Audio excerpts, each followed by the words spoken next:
What about the just interest rates, the yield curve, what's going on there, 10-year, all these different things you've talked about in your notes? Just love to hear your thoughts on what's happening in that world and credit spreads as well. So today's kind of a risk off day. I don't know when this is being released. So rates have been going down today.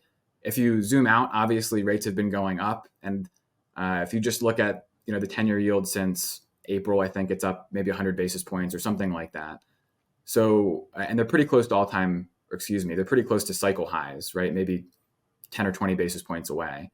So what can we deduce from that? Well, high and increasing rates is generally symptomatic of the Fed tightening monetary conditions. And it's also generally a late cycle phenomenon, right? Why is the Fed tightening? Well, usually because inflation is running too hot, right? So what that tells you is that we're not in a new bull market. We're not in an economic recovery, because it's completely inconsonant with a Fed that's still trying to tighten financial conditions and economic conditions in order to combat inflation. That is a prototypical late cycle phenomenon. And they're doing it in order to induce a recession or a higher unemployment rate. Hopefully it doesn't get too high, but that's sort of a joke. It's very hard to thread the needle with the unemployment rate. Our leading indicators suggest that ultimately the Fed will be successful in inducing a recession.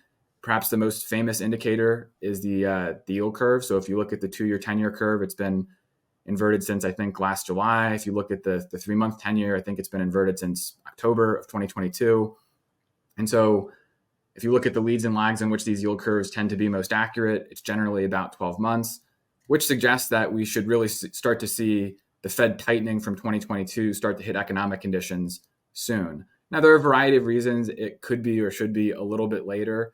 Our work at Invictus suggests that the unemployment rate will probably remain 4% or below through year end of this year, and that the impact on the unemployment rate, which is really going to be the defining variable for whether or not we see a recession, the impact on the unemployment rate will really be in Q1 and Q2 of 2024. Currently, it's at 3.5%.